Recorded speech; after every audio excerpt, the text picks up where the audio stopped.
The council chamber floated in space like a giant glass bubble. Inside, representatives from 847 different alien species waited in their hovering seats. Some had tentacles, some had wings, and some looked like walking crystals. But today, all of them were staring at one human woman. Ji-won Kim stood on the speaker's platform. She wore a simple black suit with Earth's blue and green flag on her shoulder. Her dark hair was tied back and her face showed no emotion. She had been Earth's ambassador to the Galactic Council for 3 years now. In that time, she had learned to read alien body language pretty well. Right now, that body language told her she was in trouble. High Arbiter Velnoth spoke first. He was a Therivian, which meant he looked like a tall purple lizard with 4 arms and golden eyes. The Therivians ran the biggest empire in the galaxy. They had been in space for over 10,000 years. Compared to them, humans were babies who had just learned to walk. Ambassador Kim, Velnoth said, his voice booming through the translation device in Ji-won's ear. We have called this emergency session to address a serious matter. Earth has been expanding too quickly. Your colonies spread across too many systems. Your ships move through space with too much freedom. The council has decided this must stop. Ji-won raised an eyebrow but said nothing. Let him talk, she thought. Let him hang himself with his own words. Another alien stood up. This one was a Korthan, looking like a floating jellyfish made of light. Humanity poses a threat to galactic stability, it said in a voice like singing bells. You breed too fast. You build too quickly. You ask too many questions about things that do not concern you. A third voice joined in. A Dralic representative shaped like a centipede made of metal clicked its mandibles. The council has seen this pattern before. Young species that grow too fast often become aggressive. We must act now before you become a danger to all of us. Velnoth raised one of his 4 hands. The chamber fell silent. Therefore, the Galactic Council issues this ultimatum to Earth. You will surrender all military vessels to Council authority. You will dismantle your fleet. You will accept protected status under Therivian supervision. You will halt all colony expansion beyond your current 23 systems. You have 72 hours to comply. The chamber buzzed with alien voices. Some sounded approving. Others sounded uncertain. A few smaller species looked scared, but whether they were scared of humans or scared of the Therivians, Ji-won could not tell. Ji-won stood very still. She looked around the chamber slowly, meeting the eyes or eye stalks or light sensors of as many representatives as she could. Then she did something that no one expected. She laughed. It started as a small chuckle. Then it grew into a real laugh, the kind that made her shoulders shake. The sound echoed through the translation systems, reaching every species in their own way. Some heard it as a bark. Some heard it as a chirp. But all of them understood what it meant. The chamber fell completely silent. Velnoth's golden eyes narrowed. You find this amusing, Ambassador? Ji-won wiped her eyes. I'm sorry, she said, still smiling. It's just, you want us to surrender? You really think we're a threat? Your military expansion speaks for itself, Velnoth said coldly. We have counted your vessels. 47 warships of various classes. For a species so young, this is an alarming number. 47, Ji-won repeated. She was still smiling. You counted 47 ships. Do you deny this number? Asked the Korthan representative. No, Ji-won said, waving her hand. Your count is accurate. We do have 47 ships that we use for military purposes. Then you admit your aggression. Velnoth's voice rose. Ji-won's smile faded a little, but her eyes stayed bright. High Arbiter, may I ask you a question? Those 47 ships you counted, what did your intelligence services classify them as? Velnoth looked confused. They are military vessels. Corvettes, frigates, and 3 destroyer-class ships. Standard classifications. And where did your people usually see these ships? Escorting your diplomatic convoys. Patrolling your colony trade routes. Standard defensive operations. Ji-won nodded slowly. Escorting diplomats. Protecting trade ships. Defensive patrols. She looked around the chamber again. High Arbiter, I need to correct a misunderstanding. Those 47 ships, they're not our military. They're our diplomatic escorts. The chamber exploded with noise. Aliens shouted in hundreds of languages. Velnoth's 4 hands clenched into fists. You expect us to believe you have no military? Oh, we have a military, Ji-won said calmly. I'm saying that those 47 ships you've been watching for the past 47 years, those are just the ones we let you see. They're embassy guards, basically. Fancy taxis with guns. Impossible. hissed the Dralic representative. "We have monitored your shipyards. We have tracked your resource allocation. We know your industrial capacity." "You know what we showed you," Jiwan said. Her smile was completely gone now. Her voice was steel wrapped in silk. "You saw what we wanted you to see." Velnoth leaned forward in his floating seat. "You are bluffing, Ambassador, trying to frighten us into withdrawing our ultimatum." "Maybe I am," Jiwan said with a shrug. "Maybe Earth is really just a small species with 47 ships and a big mouth. Maybe you should send your fleet to Sol and find out. I'm sure it will be educational." An older voice cut through the noise. It belonged to Kylor the Wise, a Veshan who had been part of the Council for 300 years. The Veshans looked almost human, except for their silver skin and 3 eyes. "Ambassador Kim," he said carefully, "are you saying that humanity has been deliberately deceiving the Council about your military strength?" Jiwan turned to face him. Of all the aliens in the chamber, she respected Kylor the most. He was genuinely wise, not just old. "Counselor Kyler, I'm saying that Earth learned a long time ago to hope for the best, but prepare for the worst. When we met the galaxy, we hoped for friendship, but we prepared for the possibility that friendship might not be enough." "You prepared for war," Velnoth said flatly.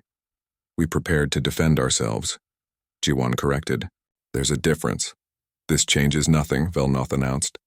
"Bluff or not, the ultimatum stands. Surrender your military assets or face consequences." Jiwan took a deep breath. "High Arbiter, I need 72 hours to consult with my government. Your ultimatum requires an official response from Earth, not just from me." Velnoth smiled, showing many sharp teeth. "Of course. 72 hours. Use them to prepare your surrender. If you refuse, the Council will authorize military action to enforce compliance. The Therivian Third Fleet stands ready to educate humanity about its place in the galaxy." "The Third Fleet," Jiwan said softly. 900 ships, if I remember correctly. Very impressive.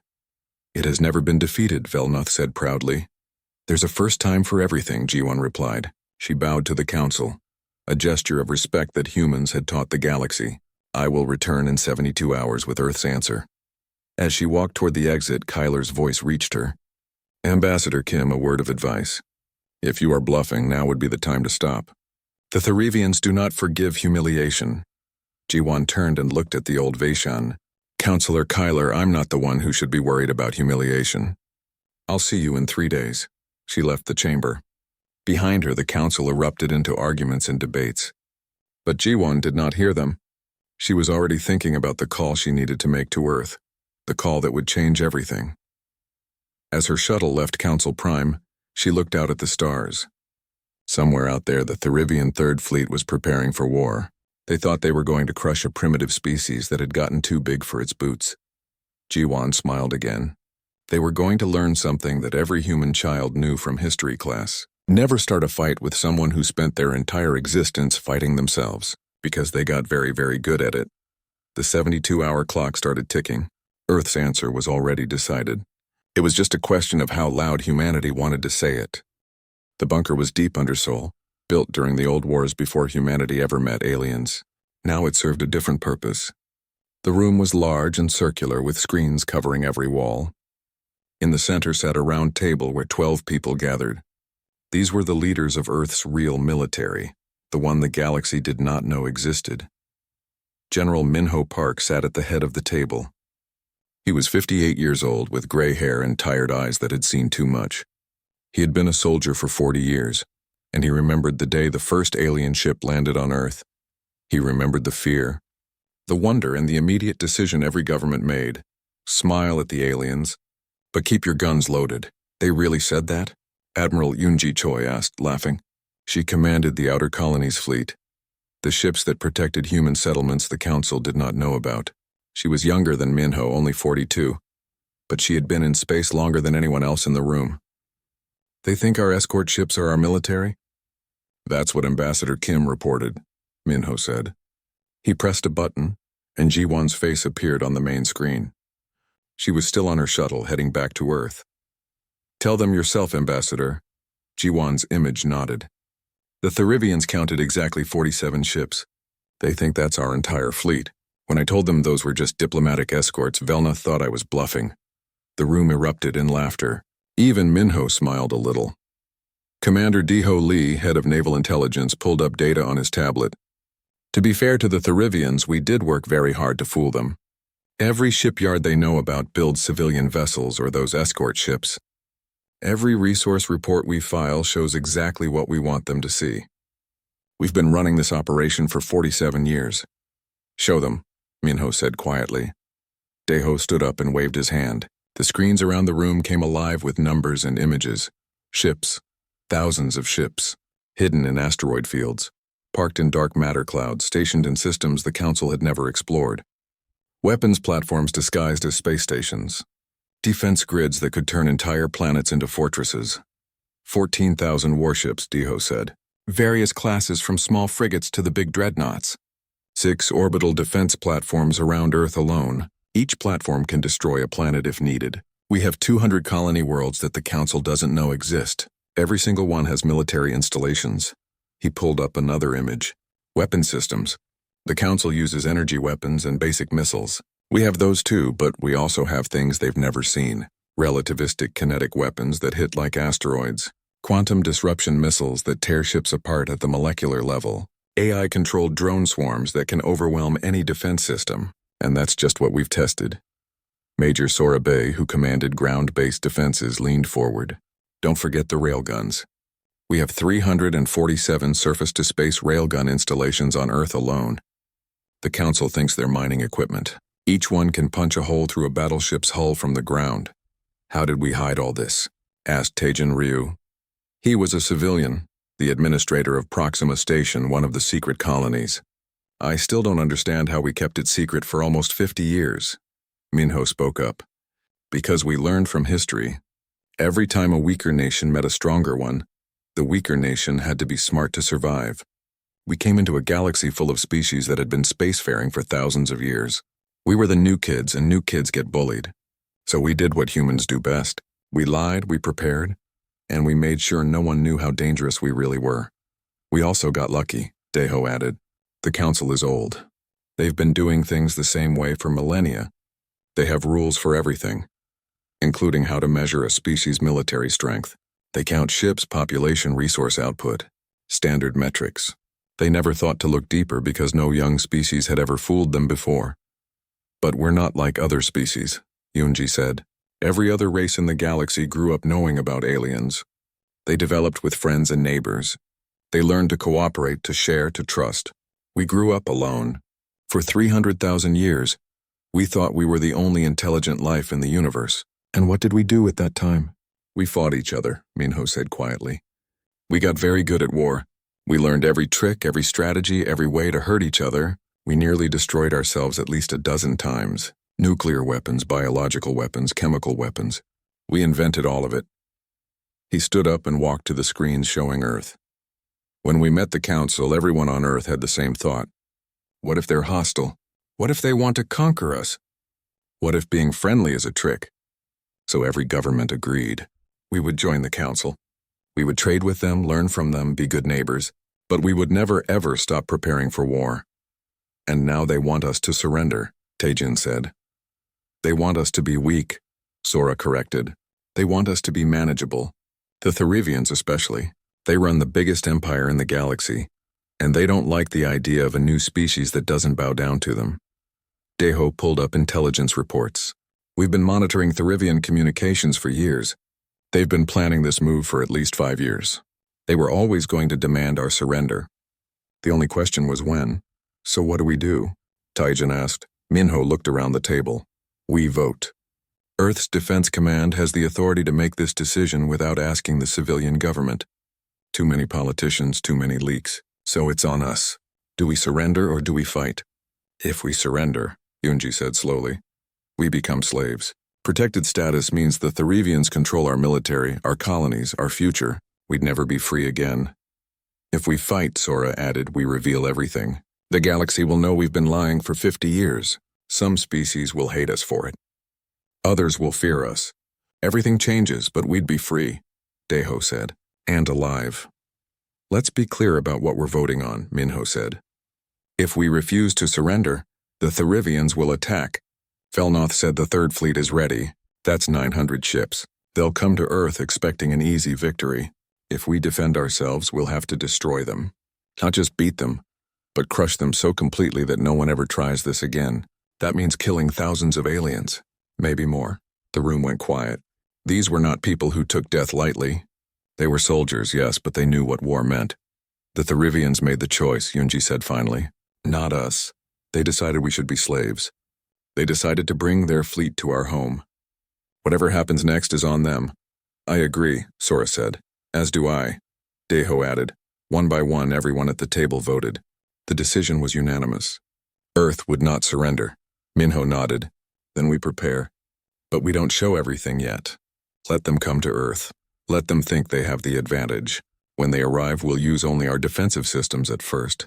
The platforms, the railguns, the drones. Make them think that's all we have. And when they realize they're losing, Yunji asked. Minho's tired eyes grew hard. Then we show them the fleet. All 14,000 ships. We surround them completely.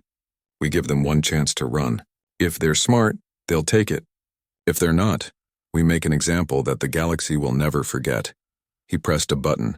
Ambassador Kim, you're still listening? Jiwan's face appeared on the screen again. Every word, General. What's your read on the Council? Will they back the Therivians? Most will, Jiwan said. They're scared of change. They like the galaxy the way it is, with everyone knowing their place. But some of the smaller species might support us quietly. They've been bullied by the big empires for centuries. If we stand up to the Therivians and win, it changes everything for them too. And Kyler the Wise? He's smart enough to stay neutral. The Veshans are old and patient. They'll wait to see who wins before picking a side. Good, you have 72 hours to stall. Use them, be diplomatic. Make it look like we're seriously considering surrender. The longer they wait, the more confident they'll become. Jiwan smiled on the screen. I can do that. Should I be scared, General? Minho looked at the screen showing Earth's hidden fleet. Ships that had been built in secret, trained in darkness, waiting for a day that everyone hoped would never come. But humans were good at preparing for days they hoped would never come. No, Ambassador, he said. They should be scared. They just don't know it yet. The meeting ended. People stood up, saluted, and left to prepare. In 72 hours, the Therivian Third Fleet would arrive at Earth expecting to enforce surrender on a primitive species. Instead, they were going to learn why humans spent 300,000 years being afraid of each other. They were going to learn that the scariest thing in the galaxy was not a big empire with old technology. It was a small species that nobody took seriously until it was too late. Captain Hunwoo Nam stood on the bridge of defense platform Sol's Hammer. Through the massive window, Earth hung in space like a blue and white jewel. He had been stationed here for 3 years and the view never got old. But today he was not admiring the view. Today he was watching his sensors. Contact, said Lieutenant Boyong at the sensor station. 900 ships dropping out of hyperspace at the edge of the solar system. Therivian signatures confirmed. Right on time, Yunwoo said calmly. Send the alert to all stations. Activate Defense Protocol 7. Make it look like we're scared. All around Earth, platforms that had been pretending to be civilian space stations suddenly came alive. Weapons ports opened. Shield generators hummed to power, but they moved slowly as if surprised and unprepared. It was all an act. On the surface of Earth, Major Sora Bay watched her own screens deep in a command bunker. Railgun arrays charged and ready, she reported to General Minho. Targets locked on their lead ships. Waiting for your order. Not yet, Minho said from his command center in Seoul. Let them get closer. Let them think we're easy prey. In the asteroid belt between Mars and Jupiter, Commander Daeho Lee watched from a hidden observation post. Around him, 3,000 warships sat in silence, their stealth systems making them invisible to Therivian sensors. His crews had been at battle stations for 6 hours waiting. I count 897 Therivian ships, Daeho reported. 3 must have stayed behind. They're moving in standard battle formation, shields up, weapons hot. They're not even trying to be subtle. Why would they? Yunji's voice came through the comm. She was on the bridge of the dreadnought Indomitable Soul, hidden in a dark matter cloud beyond Pluto with 4,000 more human ships. They think we're defenseless. They think this will be over in an hour. Admiral Therox of the Therivian Third Fleet sat on his command throne, watching Earth grow larger on his displays. He had fought in 17 wars over his 300-year career. He had conquered 6 species and put down 9 rebellions. This would be his easiest victory yet. Scan shows 47 human vessels, his sensor officer reported. The corvettes and frigates they call a fleet. They're scrambling to defensive positions around their platforms. The platforms themselves are activating weapons, but they're old designs. Nothing we can't handle. Any sign of hidden forces? Therox asked. He had not gotten old by being careless, negative, Admiral. Scans show exactly what we expected. A small defensive force trying to protect their homeworld. They're outgunned 900 to 47. Therox allowed himself a small smile. The human ambassador had tried to bluff him. She had implied that Earth was stronger than it looked. But his intelligence had been correct. Humans were just a young species playing at being powerful. Open a channel to Earth, he ordered. On Earth, Ji-won Kim received the call in her office in Seoul. She had returned from Council Prime just hours ago. Now she sat at her desk looking tired and worried. At least that was how she looked on camera. Inside she was calm and ready. Therox's face appeared on her screen. Ambassador Kim, I am Admiral Therox of the Therivian Third Fleet. You were given 72 hours to surrender. That time has expired. I assume you have an answer for the Council? We do, Ji-won said quietly. Earth's answer is no. We will not surrender. We will not disarm. We will not accept protected status. We wish to remain on good terms with the Council, but we will not be slaves. Then you choose destruction, Therox said flatly. My fleet will destroy your orbital platforms, disable your ships, and occupy your world. Resistance will only cause more casualties. I urge you to reconsider. We have considered, Ji-won said. Our answer remains no. So be it. Do not say you were not warned. Therox cut the connection. He turned to his weapons officer. Target their platforms and ships. Fire when ready. On Seoul's hammer, Hyunwoo watched the Therivian fleet spread out. Here it comes. All crews, brace for impact. Remember, make it look good. We're supposed to be desperate. The Therivian fleet opened fire. Energy beams and missiles crossed the distance between the fleets.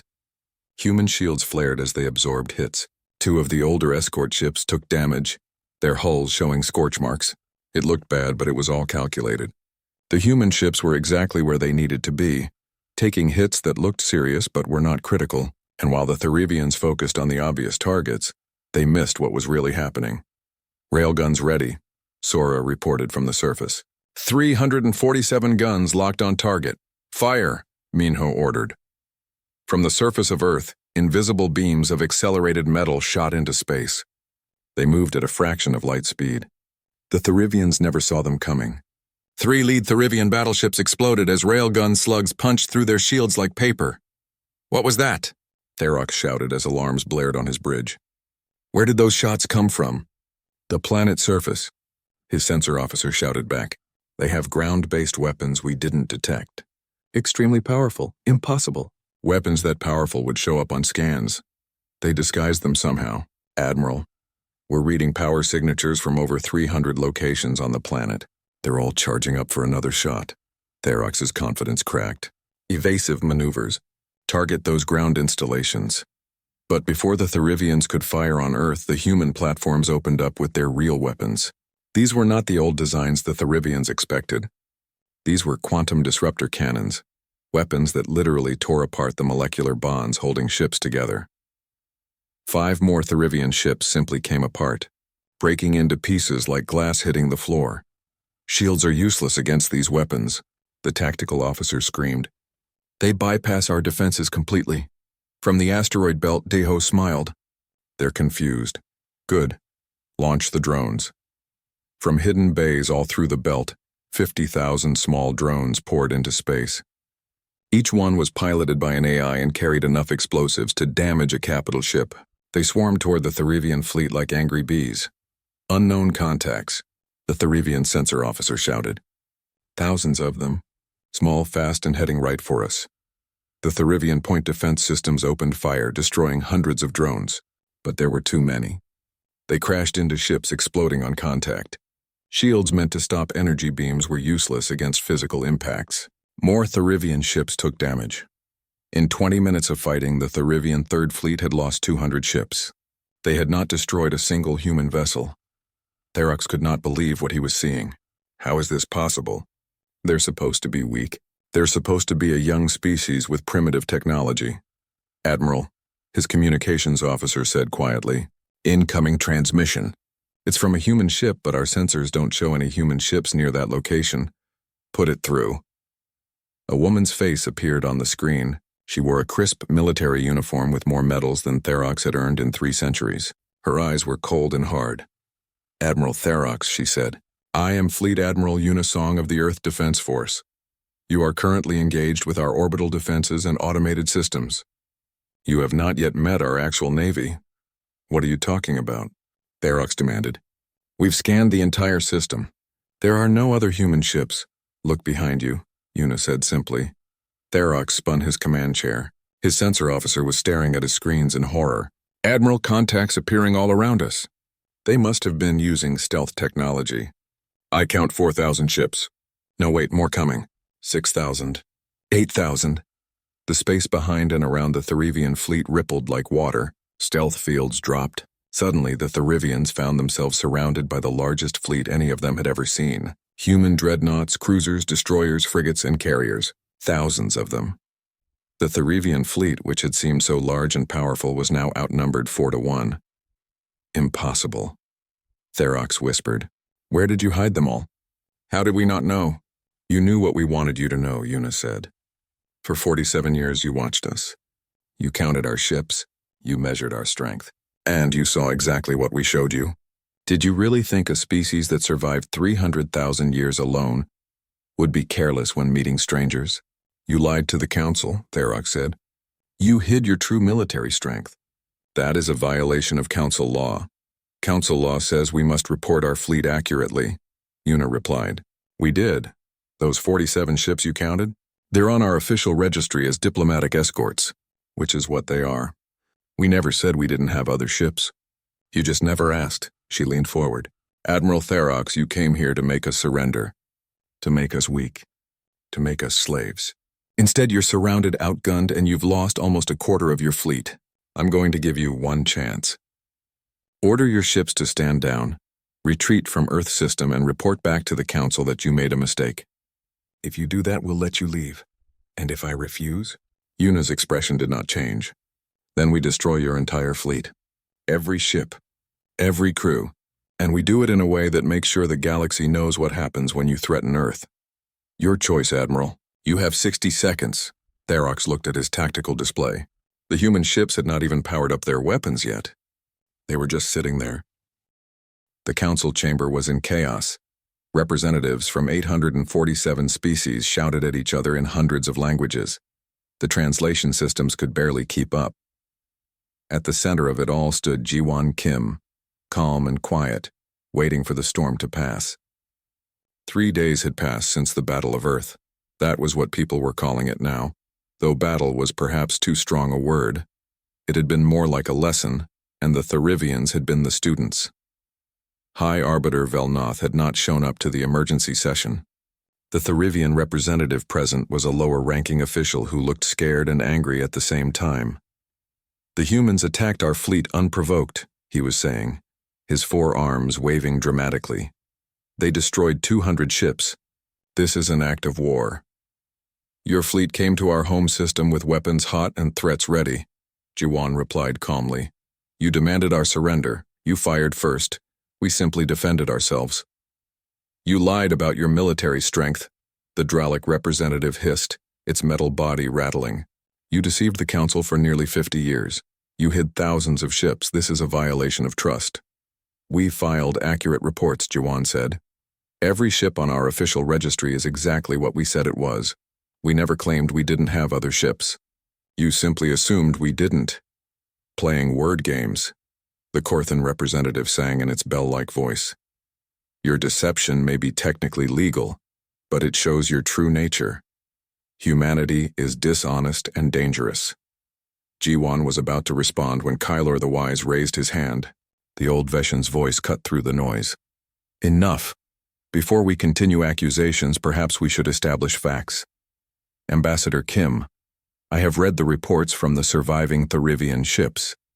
They claim your fleet numbered over 14,000 vessels. Is this accurate?" "More or less," Ji-won said. "We haven't counted recently. Ships get built, ships get retired. Somewhere in that range." The chamber fell silent. 14,000 ships. Most species in the Council had fewer than 1,000. And you built all of these without the Council knowing? Kyler asked. We built them in systems you never surveyed, G1 said, in places you never looked. We've been exploring space for 47 years. In that time, we found many star systems that were never part of Council records. We settled them. We built shipyards there. It's not our fault that your maps are incomplete. But why? Asked a small voice. It belonged to a Praxian representative, a species that looked like a furry otter standing on two legs. The Praxians were a peaceful species, often bullied by larger empires. Why hide so much military strength? What were you planning? G1 turned to face the Praxian. Her voice softened. We were planning to survive. When we first met the Therivian Empire 47 years ago, we were terrified. We were alone in the universe for our entire existence. And suddenly we discover that space is full of empires thousands of years old, species with technology beyond our understanding, fleets that could destroy our world without effort. She looked around the chamber. So we asked ourselves, what if they're hostile? What if they want to conquer us?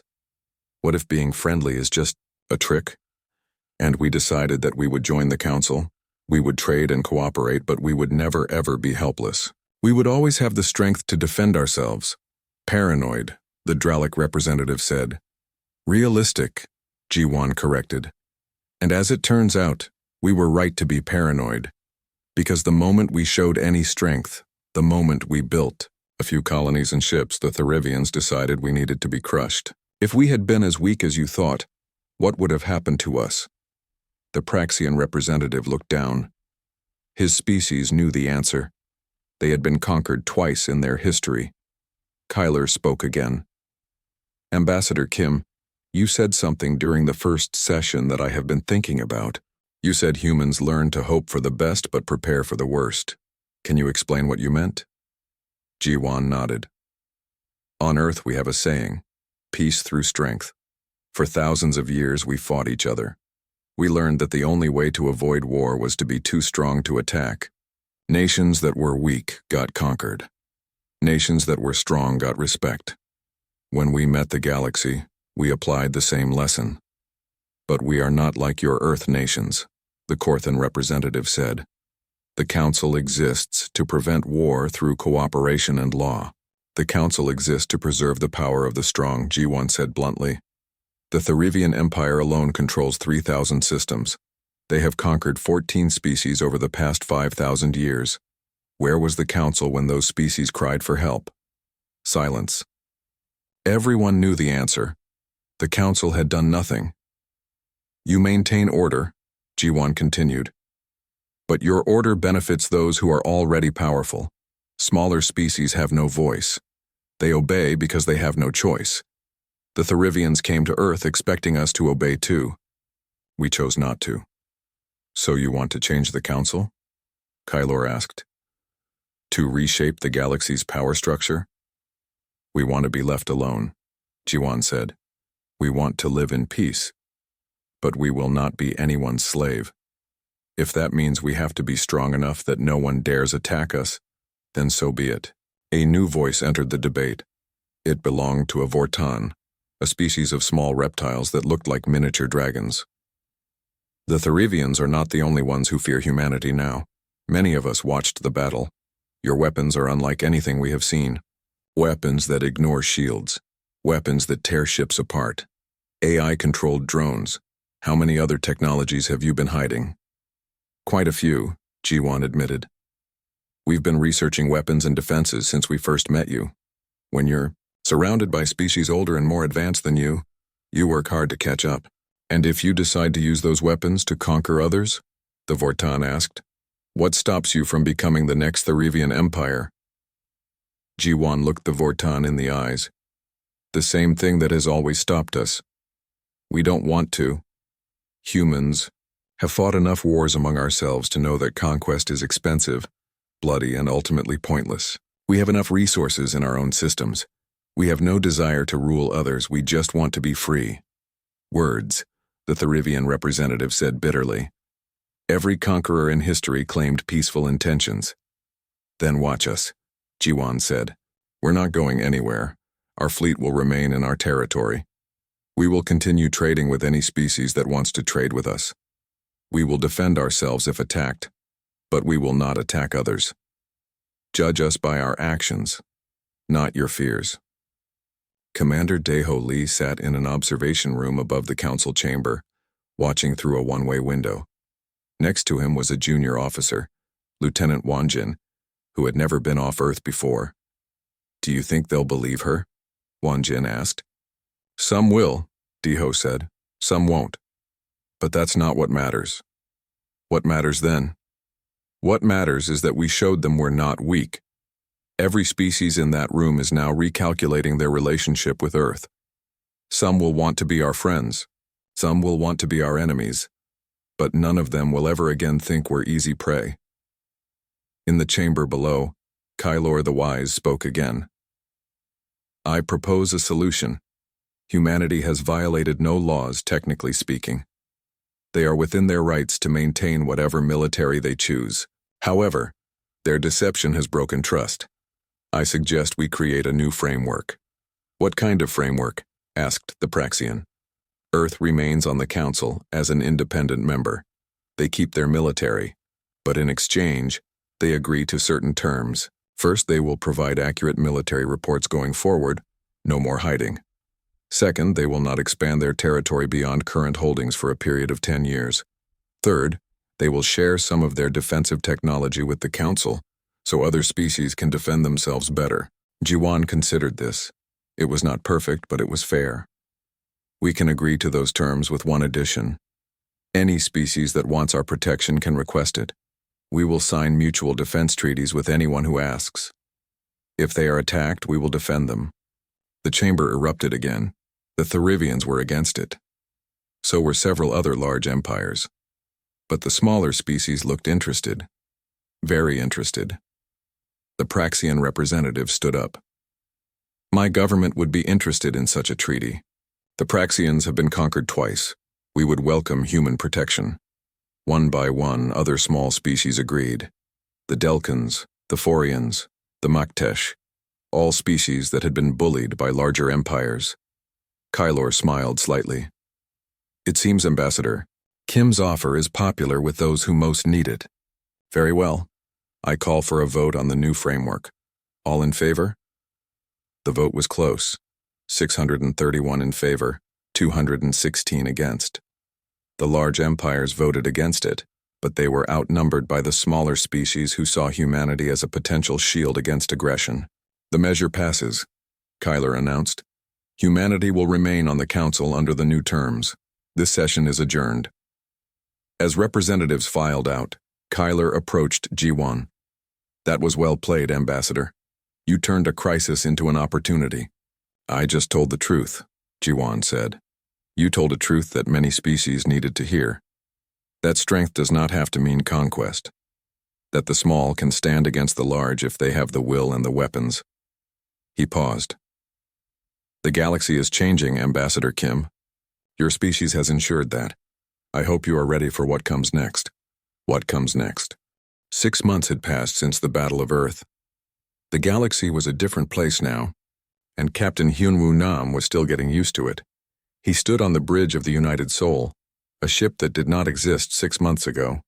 It was the first joint species vessel ever built, combining human technology with designs from 7 other races. Half his crew was human. The other half was aliens from species that had signed defense treaties with Earth. Captain, said Ensign Mirai at Communications. She was human, young, only 23 years old. We're receiving a distress signal from the Forian colony on Delta 7. They report Therivian ships in orbit demanding tribute. Hyunwoo smiled. The Therivians were testing them. They wanted to see if Earth would actually honor its defense treaties. How many Therivian ships? 12, sir. Cruiser class. And we have? Our ship plus 3 other treaty fleet vessels in range. We're outnumbered.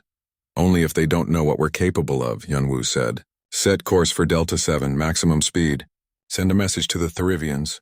Tell them that Delta 7 is under Earth protection and they need to leave. They won't like that, sir. I'm counting on it. On Earth, General Minho Park was finally retired. He sat in his apartment in Seoul, looking out at the city he had spent 40 years defending. His tablet showed news from across the galaxy. The Therivian Empire was falling apart. 3 of their subject species had declared independence in the past month. Without the threat of overwhelming military force, the Empire was discovering that fear made a poor foundation for loyalty. His tablet buzzed. A call from Major Sorabe, who was now General Sorabe, commander of the Commonwealth Defense Academy. "Minho," she said when he answered, "have you seen the enrollment numbers?" "For the academy?" "No, how many?" 2,000 students this semester, from 41 different species. Everyone wants to learn human military tactics now. We're having to turn away applicants, Minho chuckled. Good. The more species that can defend themselves, the safer the galaxy becomes. Some of them are struggling with our teaching methods, though. We had a Delkin student break down crying yesterday because we made them plan an ambush. Their species hasn't fought a war in 600 years. They'll learn, or they'll drop out and go home. Either way, they'll understand that peace has a price. On Veshon Prime, Ambassador Ji-Won Kim signed a document that would have been unthinkable a year ago. It was a technology-sharing agreement between Earth and the Veshon Concordat. The Veshons, one of the oldest species in the galaxy, were asking humans to teach them about weapons. Kylor the Wise watched her sign with his 3 eyes. "My people are uncomfortable with this," he admitted. "We have not prioritized military technology for thousands of years. We believed that wisdom and diplomacy were enough. And now?" Ji-Won asked. "Now we see that wisdom means knowing when to build walls and when to build weapons. The Therivian aggression against your species taught us that old age does not guarantee safety." He paused. "Your people are very young, Ambassador. Yet in some ways you understand the galaxy better than we do." "We understand survival," Ji-Won said. "When you've spent your entire existence fighting for resources and territory, you learn some hard lessons. We're happy to share those lessons, but we hope you never need to use them. As do I. But hope is not a strategy, as I have heard your generals say." Ji-Won smiled. "You've been studying us, of course. You are the most interesting species to emerge in millennia. A species that hid its strength for 47 years, then revealed it in a single battle. A species that offers protection without demanding submission. You are either the galaxy's salvation or its doom. I'm still deciding which." "Why not both?" Ji-Won asked. Kylor laughed, a sound like wind chimes. "Perhaps you are right. Perhaps the galaxy needs both salvation and a little doom to keep it honest." At the Commonwealth Defense Academy on Earth, Lieutenant Seojun Yang stood before a class of 60 students. 20 were human. 40 were aliens from 24 species. They all looked confused. "Let me explain the concept again," Seojun said patiently. "Mutually assured destruction. MAD for short. It's a human doctrine from our pre-space age. The idea is simple. If you have enough weapons to destroy your enemy, and your enemy has enough weapons to destroy you, neither side attacks because both sides lose." A Praxian student raised a furry paw. "But that means everyone lives in fear." "How is that peace?" "It's not peace," Seojun agreed. "It's the prevention of war through fear. Not ideal, but better than actual war. Humans lived under MAD for almost a century. We hated it. But it worked. No one launched the big weapons because everyone knew it would mean extinction." "But you eventually got rid of your weapons, right?" asked a Vorton student. "We reduced them. We never got rid of them completely. Because we learned that disarmament only works if everyone does it. If one side disarms and the other doesn't, the armed side wins. So we kept enough weapons to defend ourselves, but not so many that we threatened everyone else.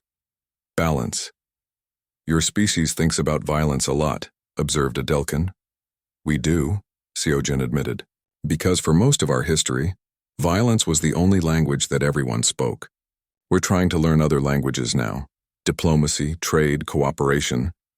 But we never forget the old language, because sometimes it's the only one that works." Above Earth orbit, Fleet Admiral Eunice Song reviewed reports in her office on the orbital command station. The reports were encouraging. The joint species fleet now had 43 ships from 15 different species. Training exercises showed that mixed crews could work together effectively. Supply lines were established. Communication protocols were standardized. Commander Daeho Lee entered without knocking. They had worked together too long for formality. The Therivians tried to blockade the Forian colony at Delta 7. Captain Hyunwoo sent them running with their tails between their legs. "How many ships did he have?" 4 against 12. But the Therivians didn't know the treaty fleet ships have quantum disruptors now. They tried to bully, got hit with weapons that ignore shields, and decided discretion was the better part of valor. Yuna nodded. Good. The more times we show we'll honor our treaties, the more species will trust us. You think this will last? This new order we're building? For a while. Maybe a long while if we're lucky. Yuna looked out at Earth. But nothing lasts forever, Deho. Someday someone will challenge us again. Maybe a species we haven't met yet. Maybe the Therivians will rebuild and try again. Maybe we'll make mistakes and lose the trust we've earned. Cheerful thought. Realistic thought. We didn't get here by being optimistic. We got here by being prepared. We need to stay prepared. Always waiting for the next threat. Always ready for the next war? Doesn't that get tiring? Very, Yuna admitted. But it's the price of freedom. The galaxy wanted us to surrender because being vigilant is hard. It's easier to let someone else make decisions, someone else provide security, someone else do the thinking. But that person eventually becomes your master. We chose the hard path. We chose to stay free. That means we never stop watching. We never stop preparing. We never stop being ready. On the Praxian homeworld, Administrator Taejin Ryu oversaw the construction of the planet's first military shipyard. The Praxians had relied on Council protection for 300 years. Now they were building their own fleet with human assistance. A Praxian engineer, Telor, approached him with a question. Administrator, my people are asking why we need these weapons. We have a defense treaty with Earth. Why not let you protect us? What happens if Earth falls? Taejin asked. What if someday we can't protect you? You need to be able to protect yourselves. But we're not warriors. We're traders and artists. Fighting is not in our nature. It wasn't in your nature because you couldn't afford to fight. You were too weak, so you learned other skills. Now you can afford to learn how to defend yourselves.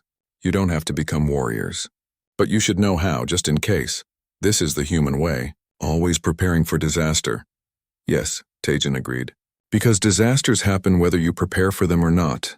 The only question is whether you survive them. On Council Prime, 6 months after the Battle of Earth, the Council held its quarterly assembly. The chamber looked different now. The seating arrangements had changed. The smaller species sat together in a block, no longer scattered and isolated among the large empires. They called themselves the Protected Alliance, 47 species who had signed defense treaties with Earth. When votes were called, the Alliance voted together. They had become a power block that could not be ignored. Velnoth attended this session, his first since the failed attack on Earth. He looked older, his purple scales duller. The Therivian Empire had lost much in the past 6 months. Prestige, territory, fear. Without fear, Empire crumbled. He approached Ji-Wan after the session ended. Ambassador Kim, may I speak with you? Ji-Wan looked at him carefully. Of course, High Arbiter. I underestimated your species. I thought you were children playing at being adults. I was wrong. Yes, you were. My people are calling for war. Total war against Earth. They want revenge for their humiliation. And what do you want? Ji-Wan asked. I want to understand. How did you do it? How did a species so young become so powerful? Ji-Wan considered her answer. We had no choice. When you're alone in the dark,